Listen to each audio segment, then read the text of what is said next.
Welcome to another broadcast of Truth Be Told. I'm Tony Sweet, your host. We have a special guest co-host today, Trisha Carr. You can go to TrishaCarrCharm.com.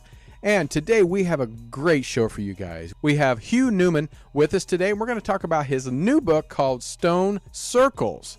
You might know him from Ancient Aliens, and his book he co-authored of Giants on Record. We're going to talk about what stone circles are, when they were built, and why. So this is going to be a great show. So please welcome to Truth Be Told, Hugh Newman. There he is. He stayed up, especially for us. So nice. I know. He probably cussed us a little bit, though, I'm sure. Welcome, Hugh. How you doing? I'm pretty good, thanks. And yourselves? We're doing great. It's only 4:00 here, so I'm sure. Yeah, he's like, man. But I'm so excited to have you on the show. I've seen you on Ancient Aliens. I'm a big fan, and you have a brand new book out. We're going to be talking about that. We're going to talk about some of you. There it is, Stone Circles. I'm going to put that up there so people can see it.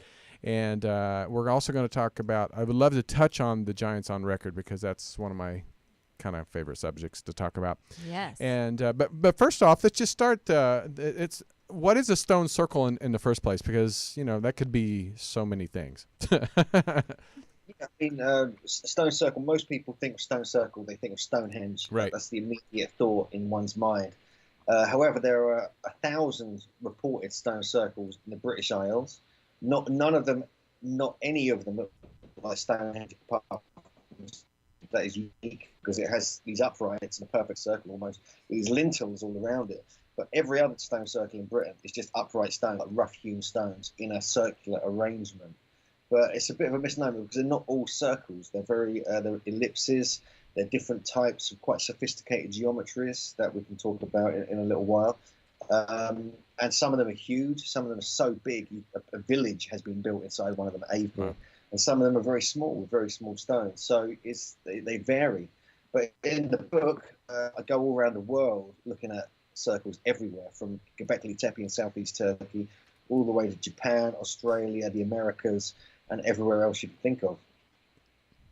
Well, I've been to England, but I never got up to Stonehenge because I really wanted to go. And a lot of people are like, it's just stones. I mean, what's the big deal? But it's very significant, I think, to our, who we are today. I think and the culture itself, and because many times we're like, how in the hell did they get these? Did they create them anyway? And they're perfectly round circles, so it came with intelligence. But so who do we think built them? Because every society was different, like you said, in France and then in South America, and so. Why is it so significant in each culture? Because they're in different parts of the world. They didn't have a telephone back then, so well, maybe they did. That's for sure. Let's start in England, I guess, because this is where most of them are, to be honest with you. You got sites like Stonehenge and Avebury. They're very much in the southern part of England, in Wiltshire. But you also got very large, very sophisticated circles way up the most northern island of Scotland, the Orkney Islands, and also on Callanish, on the Outer Hebrides, and other islands too. So they stretch all across the whole length of Britain. Some of them, in Ireland, in the boulder circles of Carrymore, they go back to around 7,000 or more years ago. Wow. And so there's some very ancient stone circles, and even the very earliest phase of Stonehenge is 10,000 years old. Before they built the stone circle, they marked it with these huge wooden posts. And so, there's a very, long process of stone circle building in Britain, and it's still done today. Me and my buddies, we're all geomancers and like into this ancient stuff. We actually go and build them sometimes as well, just to experiment, to see how difficult it really is. Okay, so like I said, did these start back in prehistoric times? 10,000. Yeah, 10,000. So years ago. But what's the significance? Have we figured that out yet? I mean, what? That's a good question. That's why it's like any of these ancient mysteries. They're very much mysteries and hard to kind of get your teeth around. Mm-hmm. But with Stonehenge, for instance, with the stone circles of Britain, the significance is people are compelled by them to start with. And so throughout generations, this is why we call our kind of organization, Megalithomania, Mm-hmm. where people mania for these stones. And there's actually a book by John Michel, which we based our sort of conference on, which looks at this, which looks at the way the stones have affected people over generations. And even in the 1600s, a lot of people believed they were natural. They were natural formations of all things, which is really bizarre. Or they were built by the devil or built by giants. And so they have a really strong part in our consciousness because they've been there for like 4,000 or 5,000 years. Wow. And no one really knows who built them. There's no like, engravings on them saying, I did this, I did it then, I did it for this reason. There's nothing. There's just these abstract forms in the landscape, which are just still create this sort of compulsive mystery which you want to solve. There's different aspects to them. There's very sophisticated astronomy. There's with the sunrise and the sunsets on the solstice. That's famous at Stonehenge, obviously, and the equinoxes. But you've also got the following of the moon with the 18.6-year Platonic moon cycle, which is recorded and been proven to exist within the stones of Kalanish and the surrounding mountains, the Sleeping Beauty it's called. Mm-hmm. And you can only witness the moon rolling across the landscape every 18.6 years. Right. And they were measuring that, you see. So there's a very long process that the people who built these were working with. They weren't just building them for temporary shelters or something crazy like that. They were building them for hundreds of years, for generations, beyond their lifetimes. And I think that is still resonant with people today. People feel they were built, for us to use now as well. They weren't just used for the ancients. Right. It's different aspects. So just get into all these different things. There's the geodetic location of them across the landscape. They almost form into grids and ley lines. There's also the energetic aspect, which has been proven over and over again, that they have energetic qualities, and different types of stone were brought in from different parts of the country, often hundreds of miles away, because they had certain properties. So yeah, there's many different ways to look at it, but it's still, no one is 100% sure exactly why they were built. Right. That's why that makes them such a compelling mystery. Are there perhaps any that were built just there isn't any astronomical or energetic reason, and so it may have been just to demark a territory, or I don't know, just because there was nothing better to do. Right. And they were bored. No beer. Some of them, it's such remote places, but one of the things, it's like they weren't really just thrown together. It's like, what I find intriguing about them is that the depth of the stone within the ground is often as tall as the stone above the ground. Wow. It's actually double the size often, or even bigger, to make sure they were not moved. They were meant to be fixed in position. And many of them have lasted for thousands of years like that. Many have been moved and destroyed and things like this. So that suggests they were built, for a very serious reason, and I think there's multiple reasons they were working with. Like you say, they were like a meeting place. They were just a place. There's evidence now of great meetings from over the whole country, coming to Stonehenge and Darlington Walls and the surrounding area around Salisbury Plain, and even earlier. And so they were big meeting places, and they were probably where the astronomer priests shared their knowledge of the stars, and other people would come in, at certain times of year, probably the solstices and equinoxes and so forth. Share their area, so they would build up a database of the astronomy, of the landscape, of the different ways they could farm the fields, different effects that these stone circles were having on people.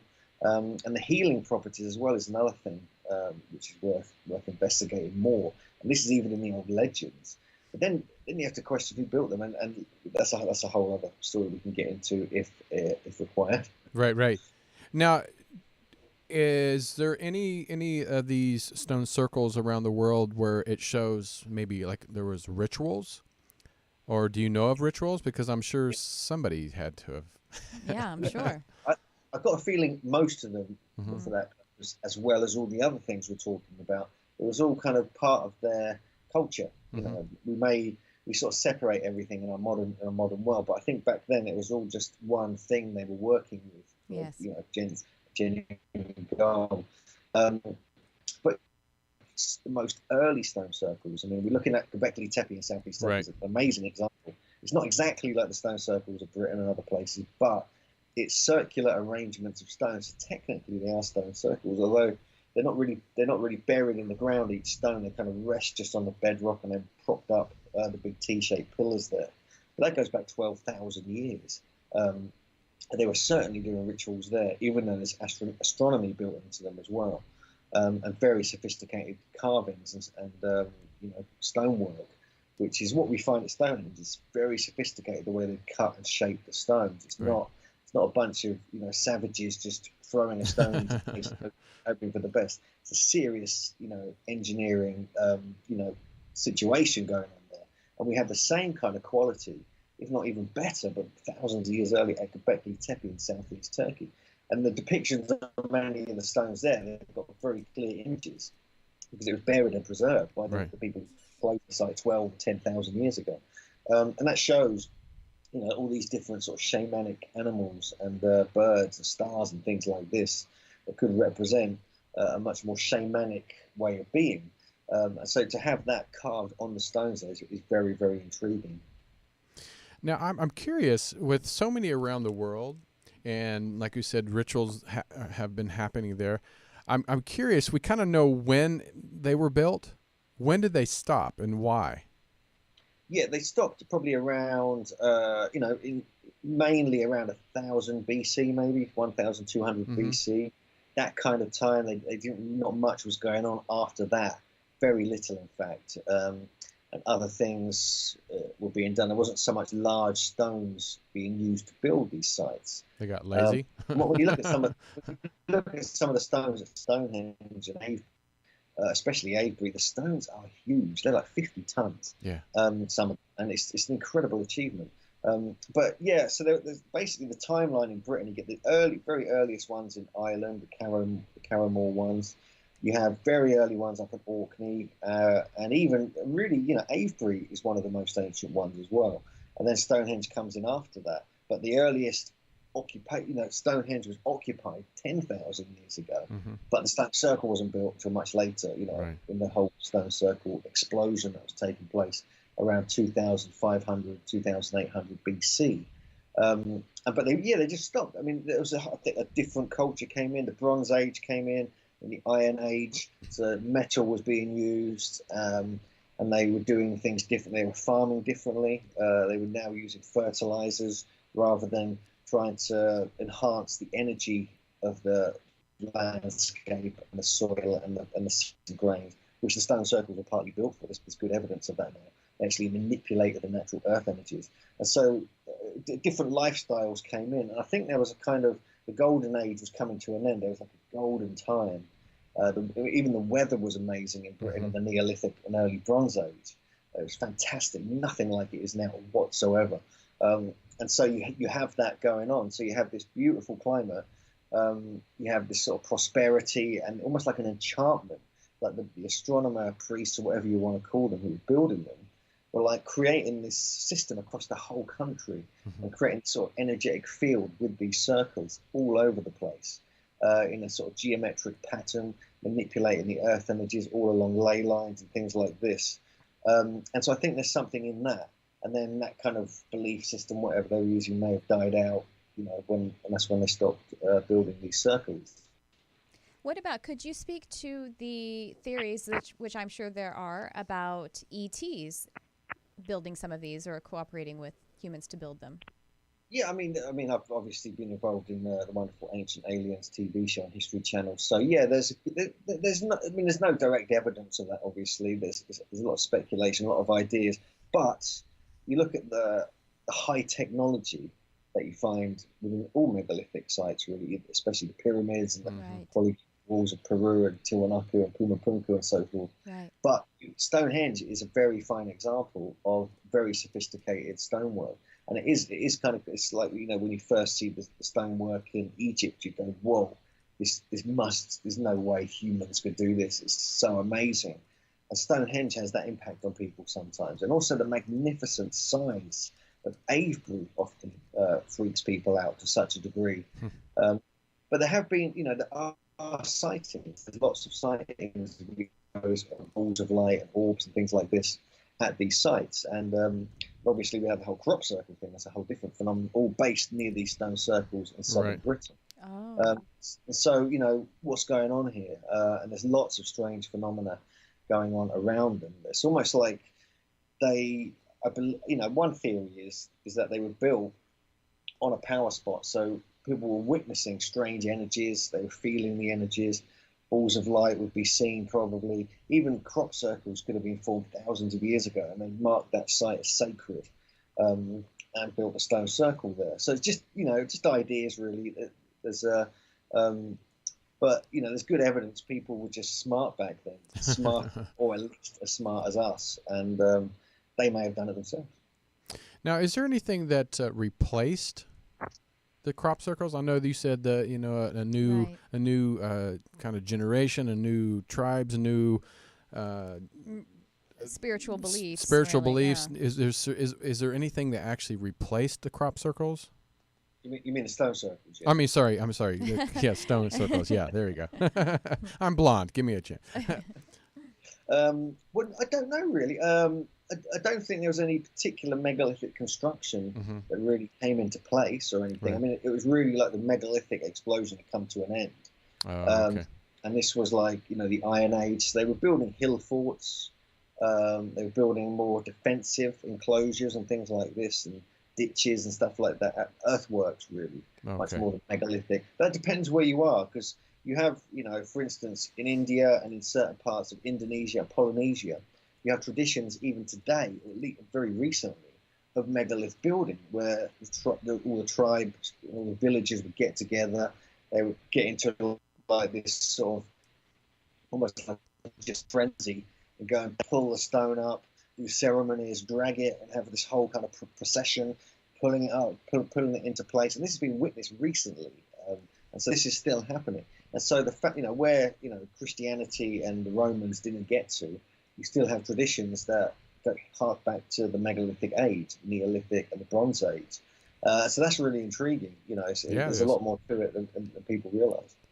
Now, I know even here in California we have a lot of petroglyphs. Is any of the stone circles, do they have hieroglyphs or petroglyphs on them? And if it does it give us more answers to like Stonehenge, who is mostly just stone, or do they have any? Yeah, no, there's a few. There's a few spirals. I mean, Long Meg and Little Meg up in Cumbria. One's a huge stone circle, probably the third or fourth largest one in Britain. And then you have Little Meg, a tiny one nearby, and they've got sort of spiral and double spiral carvings on. Obviously, you have the wonderful carvings, the chambers of Knowth and Douth and Newgrange in the Boyne Valley of Ireland. Right. These are very interesting because there's actually a stone circle around the perimeter, just outside the main mound of Newgrange. Not many people realise that, and they could have been there first. So it may have been a stone circle site, and they later built the mound on top. But some of the carvings there are remarkable. They show these zigzags, these spirals, these certain patterns that you find echoed across Britain and weirdly other parts of the world. You have these cut marks, which are like little indentations within the stone, like someone scooped out with an ice cream scoop. You have all those covering loads of the stone circles, which no one knows what they're for, whether they're like the signatures of the builders.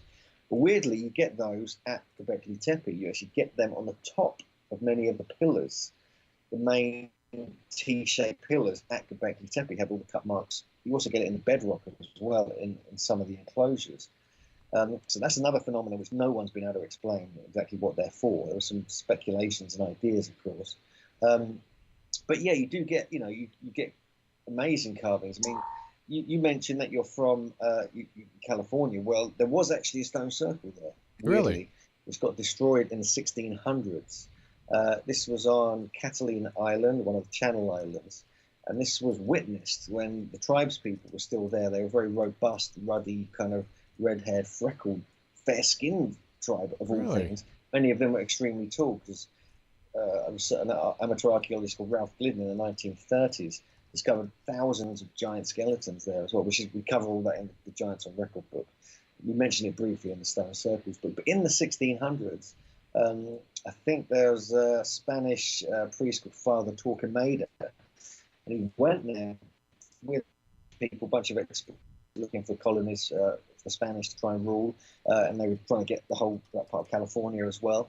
And they witnessed this huge stone circle with which was dedicated to the local tribes people's sun god.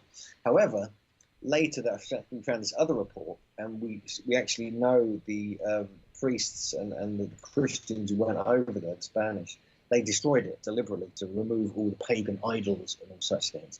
So technically, there was a stone circle in California. Did not even know that. Twice. Yeah. And you said we don't know who destroyed it and where the pieces went?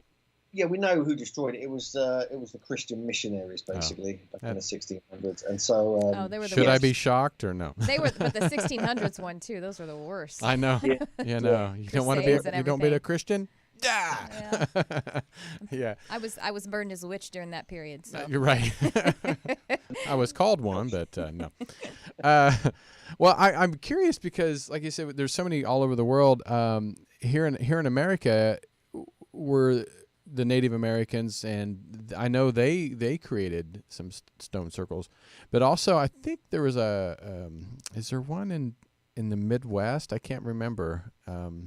There's a couple. There's actually quite several reconstructions of Stonehenge in America, strangely, made of various different things. But there's one in the Midwest. I'm not sure. But, I mean, there's reports of sort of stone circles in Ohio and West Virginia, but nothing has been illustrated or witnessed really. Right. But there are some in New England. There's potentially two. One of them is called Burnt Hill Stone Circle in Heath, Massachusetts, which I've never been able to get access to. I've been over there several times. Really? Why is that? Because on private land, the landowners have lots of guns. They don't like. And so we're just waiting. We're biding our time. We know the location. We're going to get there at some point, even if we have to fly a drone. Hope it doesn't get shot down. There's another one which you can visit called the Druid something Stone Circle in New Hampshire, near I think it's Pelham in New Hampshire, and that is almost like an oval shape. It's been moved from its original location, but there are early illustrations from the 1600s again, or 1700s, maybe early 1700s, that show what it looked like. Right. And it was actually right next to this Indian, Native American, or whatever reservation of a certain tribe there. And actually, the leader of that tribe was an extremely tall, well-known kind of giant ruler of that area. He was like chief of chiefs or a sachem, and so he may have been involved in that. So you get a few examples, but whether they were built for the same purpose or there was, diffusionism and this kind of knowledge being shared around. But what's interesting about New England is that the whole area has hundreds of these megalithic chambers, and you have America's Stonehenge, Mystery Hill up in New Hampshire. You have Gungy Womp in Connecticut. You have North Salem Dome in New York State. Hundreds of sites in the Kent Cliffs area of New York, which I've investigated quite thoroughly with my co-author Jim Vieira. And people are suggesting, and have done for over 100 years, that they were actually from Ireland or Britain, and they came over at very early times, thousands of years ago potentially, and built them. So the stone circle knowledge could have got shared then, if that is the case. Right. Now, have you ever worked with Scott Walter? No, but I do know Scott, and I appreciate his research. Yeah, because I didn't know if people like him, forensic geologists that go in and do the testing to find out the age of the circles. There has been some carbon dating. Sorry, there has been some carbon dating done at America's Stonehenge in New Hampshire. The Stone family, funnily enough, that's the name. The Stone family. Can't write this. That's like a proper kind of visitor centre there. There's little museums, artifacts. It's well worth visiting. That's all aligned as well. That's a very astronomical site. But some carbon dating was done there. And one of the dates came out, which was very controversial, over 2000 BC, which is just doesn't add up in any kind of sense of the history of North America. Because there's this myth that the Native Americans never built with stone. That's clearly not true. They clearly did. Oh. You got me excited for a second. Walls. And even like in the mound culture sites in Ohio and the Midwest and so forth, interior of most of these mounds are megalithic. They have big stone slabs and corridors and kind of like, little rooms built into them where they buried the dead. And so, we know that, the stones were being used in various parts of the country. Now, what do you look for when you go for the first time to a stone circle site? What's the first thing you look for? I'm sure there's a kind of a set routine that you look for evidence or. Yeah. I mean, I'd love to sound really professional. It's like going to, At least you're honest. It's like turning up at an ice cream shop or something, or a toy store when you're a kid. And so you go in there just like, wow, it's amazing. Got to touch the stones. Yeah. You get a feel for it. So no, there's no set thing. I always film everything because I want to document what I see, and I speak to the camera, so I make notes, also make videos. Record my impressions of the place. Sometimes I take my dowsing rods. I do dowsing occasionally. We also have a tri-field magnetometer, which I take there, and really just it's about just looking properly, really stepping back, clearing the mind, and just observing what's going on, and also observing how it affects me or the people I'm with or other people that are there. I find that very interesting, like an observer, to see what's going on. But yeah, I mean, it depends, because some sites are so small you can virtually walk through them without even realizing they're there in the sort of undergrowth. Whereas other sites are so outrageously big, the stones are hidden behind houses, or they tower over houses sometimes, like at Avebury, or the sites in Brittany, in Carnac in Britain, in France. And so, yeah, I mean, I think it's just, spending as much time there as you can and observing from the outside and from the inside and inspecting the stones, see if there's any carvings that have been spotted before, and also what type of stone it is, if it's crystalline or has certain properties that you might be aware of.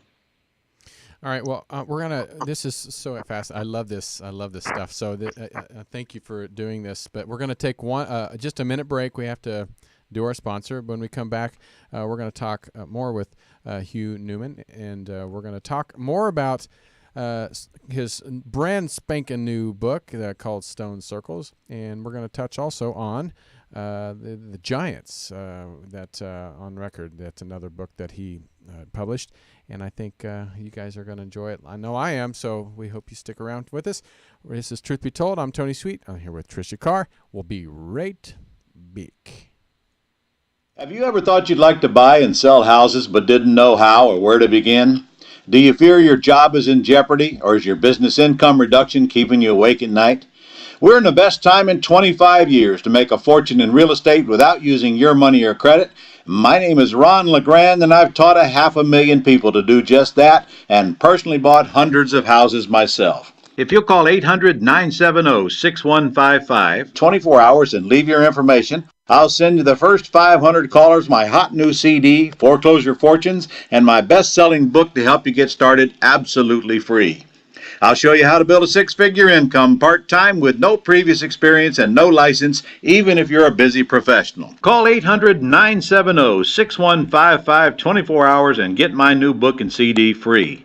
That's 800-970-6155. Take your life back and make this your best year ever. Call 800-970-6155 now. Have you ever thought you'd like to buy? All right, we are back. This is Truth Be Told. I'm Tony Sweet. I'm here with Tricia Carr. We have Hugh Newman all the way from the UK, and he is joining us very late at night, so we appreciate him being here with us. But we've been talking about his brand new book called Stone Circles. You can get that on Amazon, I'm sure. Hugh, where else can we pick up the book? You can get it on it's on my kind of website, hugnewman.co.uk. It's also on woodenbooks.com, I believe. That's the publisher, based in Glastonbury, England. And I would imagine lots and lots of bookshops. The publisher's got fantastic distribution around the world. So in a little while, it should be pretty much everywhere.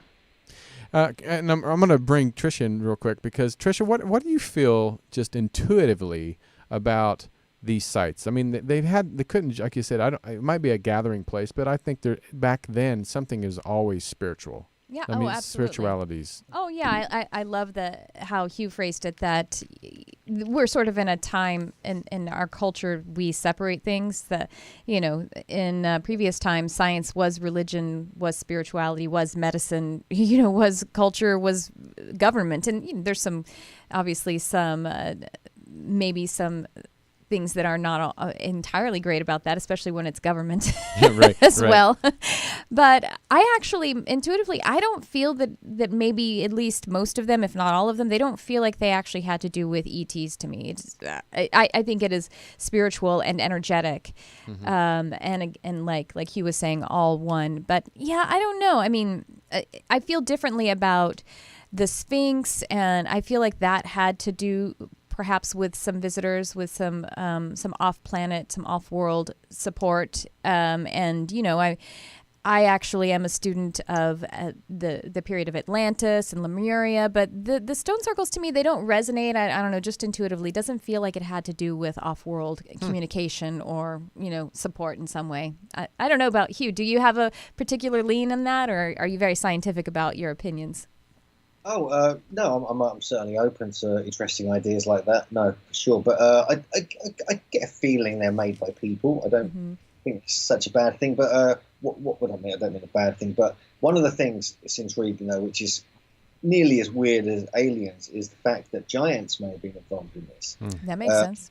The earliest depiction of Stonehenge from the 12th century shows a giant with Merlin, who was traditionally one of the builders of Stonehenge, lifting one of the big lintels at the top into place. I think he looked about 14 or 15 feet tall. And weirdly, there have been giant bone and skeleton reports in the area of that height. Also, the first recorded name of Stonehenge wasn't Stonehenge, which is a Saxon name, which pretty much means hanging stones. It was actually called the Giant's Dance, and that was the name of it. So that is really bizarre as well. And then when you start looking at all these other stone circles around the world, many of them have the original names had giants in the title.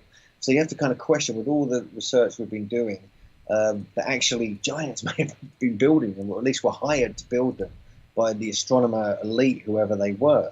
Because there's a definite reality to that, most certainly in North America, and the evidence is mounting now that it's like that in England.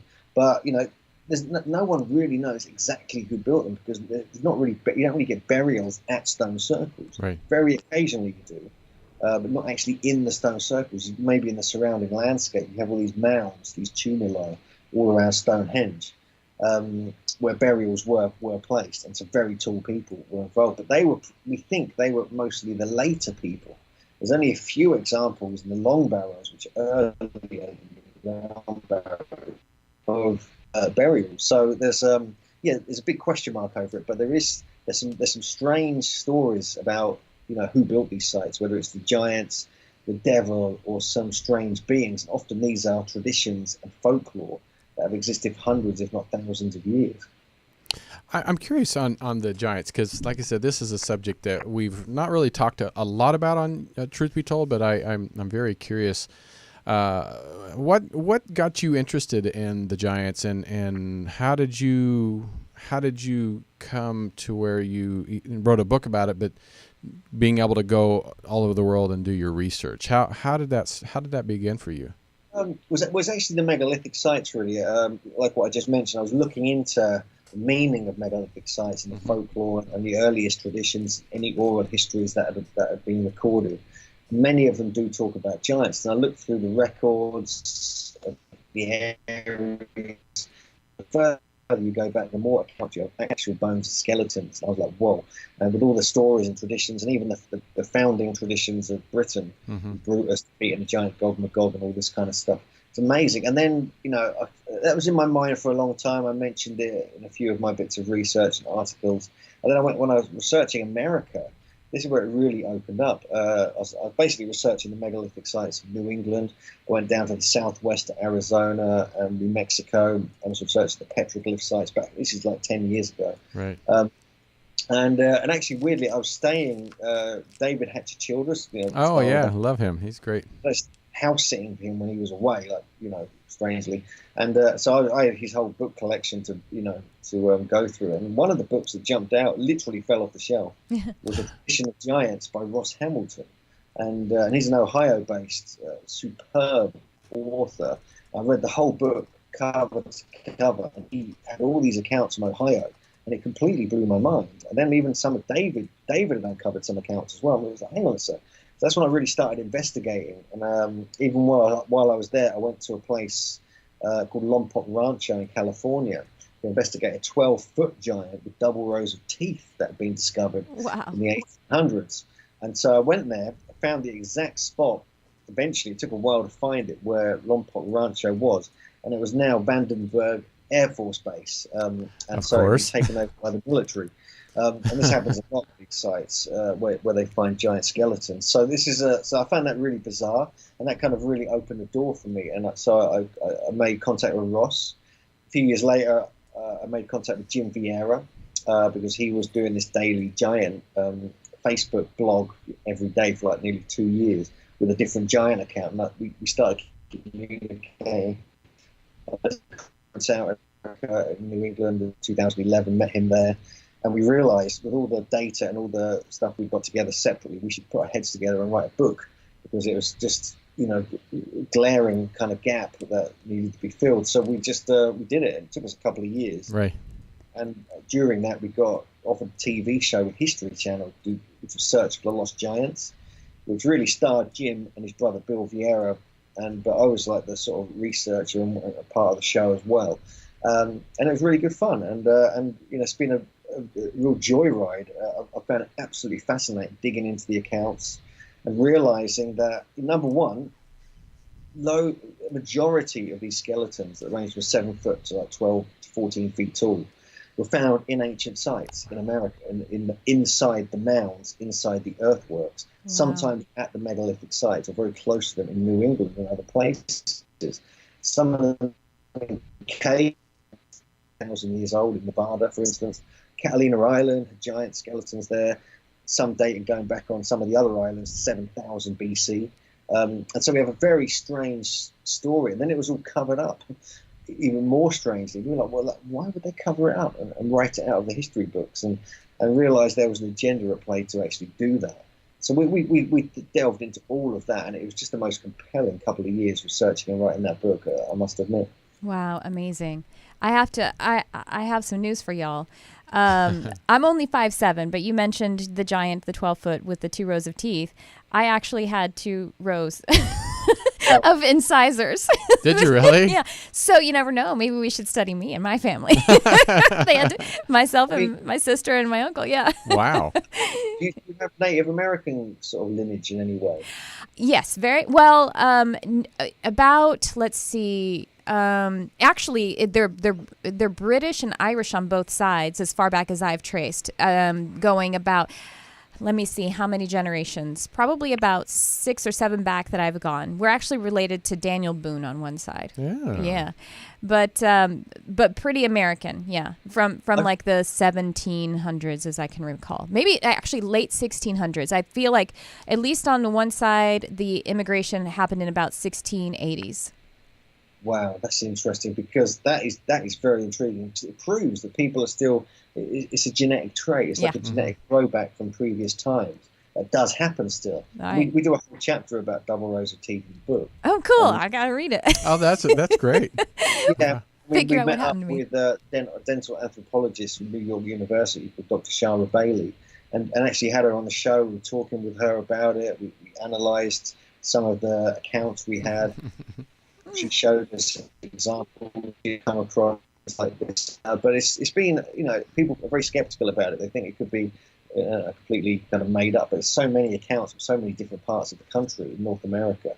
It's very strange, and we have evidence of supernumerary teeth and extra teeth in earlier civilizations, like even Neanderthals in some cases, and the Denisovans in other cases. So, we have to question what's going on there. Right. And, was it a trait of these elite giants who were kind of like only really breeding between themselves in North America? Could that have developed the trait, made it, something, made them stand out? I mean, obviously their height would make them stand out, but some other anatomic anomaly would be, useful to, announce to people their royalness and things like this, Interesting. They had to pull them out. They were they were 2 sets of adult teeth. So That's crazy. Yeah, they were I've coming never in heard all the of way. It wasn't like a second set of baby teeth. It didn't push out the next set. I had two rows of incisors, but what's that?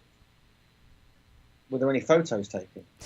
Your Well, mouth? you couldn't really see it. Well, I'm sure there's dental records because the second set. So I had the baby teeth. They went away, the adult teeth, and then it was like a few months later that the second row came in, but they came in behind, so you couldn't really tell. And my teeth were really crooked anyway, so it's not like you could have, I guess, taken a photo from underneath to see it. But Yeah, no, I don't that's have any good. photos of it. That's There's dental That's records. intriguing. It was Yeah, also for instance, one of my sisters and my uncle as well. So That's crazy. I know which side of the family it comes from too. It comes from my father's side. I bet Yeah. you could eat corn on the cob really well. Corn fed. That's right. Actually, I was wondering though, I mean, there are theories about the giants having to do with inbreeding with off-worlders, whether the Anunnaki or the Yael. The Bible, talks about the Nephilim with the sons of God and the daughters of women, daughters of men. Is that a part of the theory that you cover in your book? yeah, we do cover that in the final chapter. Oh, We look great. at origins of the tall ones. We look at different, but there are the whole Nephilim thing is very well known nowadays, and there's suggestions that they may have migrated to America back in the sort of time of the Bronze Age or even earlier. But there's also like traditions in North America, very strong traditions. This I worked very strongly with Ross Hamilton on, because he was for a long time was in contact with people like Jake Swamp and most importantly, Vine Deloria Jr., who was wonderful Native American scholar, activist, and collected all the oral histories of different tribes. And he found hundreds of accounts of giants within the oral history and the folklore, which many of the elders who spoke to him said, well, this is not made up. This is reality. We're not joking here. And many of the accounts talk about cannibalistic giants. So double rows of teeth would be very handy to eat other people with. And so this is something that, you get traditions that are almost very similar to the idea of the Nephilim. There's the Nunu hymn, for instance, which is one of the traditions that Ross told me about, where it's not quite Nephilim, but it's a similar principle where these sort of godlike beings emerged and interacted, interbred with the local people, and so it's really interesting. And there's so much written evidence of these giants that. It really needs to be investigated by a large group of academics and people who taking it seriously, get DNA done with the bones, etc., etc. Really, let's move forward with this, because we're struggling. Me and Jim are like two independent authors. This is our bread and butter. We survive, so we don't have the funds to kind of do any DNA testing or to and in North America all that kind of stuff's illegal. There's a very strict laws with NAGPRA, the Native American Graves Protection and Repatriation Act, which blocks any grave goods or Native American bones being on display anywhere. So even if you try and do anything, you're going to get arrested and thrown in prison, or you have to go through all this bureaucracy. And so it's a real problem. You have different levels of blocks to kind of move forward with this, but it should be done, because this is a part of our history that needs to be addressed. Well, we have about 5 minutes left, and I do want to ask you about the 3 giant skeletons that the Smithsonian inquired and took in. And my thought is, I think I would say, if it's a deformity, why would we not discuss this in our history books, in our schools? Why do you feel that this is the cover-up? Why do you feel they're covering this up? What is the agenda? Because if it's just a deformity and it was just tall people, there wouldn't be a big deal. And you want me to do this in 5 minutes? Right? No, this will be the intro to the next time you're on. Okay. No, it's certainly not a deformity. There's very little evidence of gigantism or pituitary gigantism, and things like this in the historical record. Very little of that. And they've had the bones to, they've witnessed the bones. The Smithsonian themselves covered the whole damn thing up. Found bones themselves. They found 17 accounts of between 7 and 8 foot tall skeletons in the Smithsonian's actual annual reports that they published. don't realise this, and there's a bunch of others, and Andrew Collins and Greg Little did a fantastic summary of that in their book Path of Soul. Them quite strongly, and we've included that in the Giants on Record book. But we bought the 5th and the 12th annual reports of the Smithsonian. These battered old huge volumes, and you scroll through them, and they're just talking about 7 and 8 foot tall skeletons with double rows of teeth, triple rows of teeth.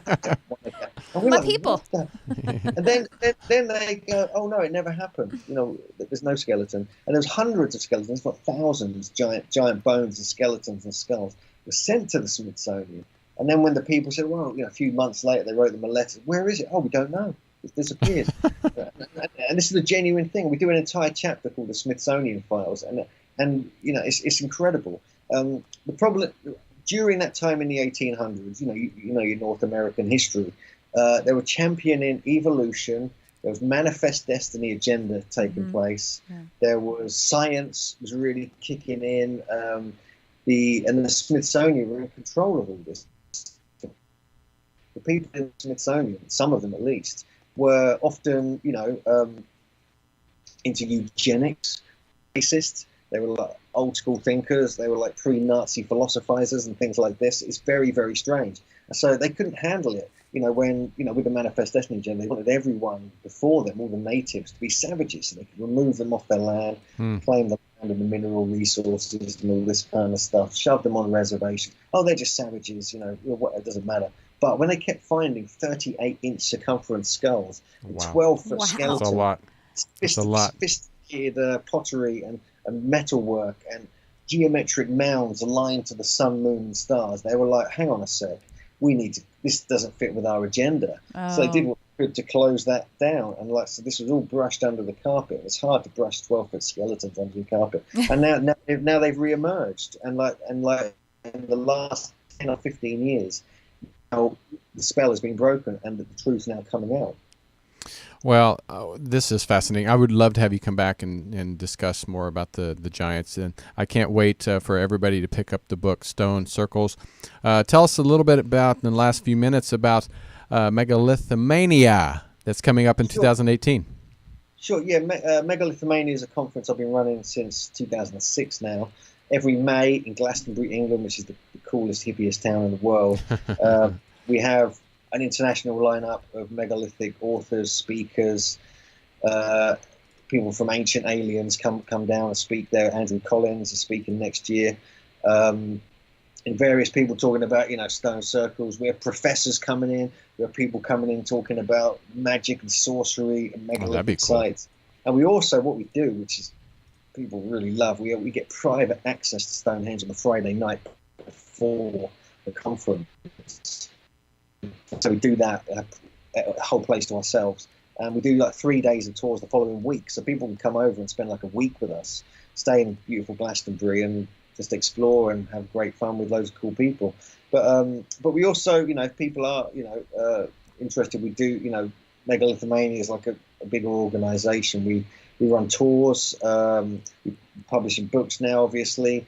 And we're always going out to Egypt and Peru, around Britain and other places, and to do these tours. We feel it's very important to get out to these sites, not just sit in a hall and talk about them. Right.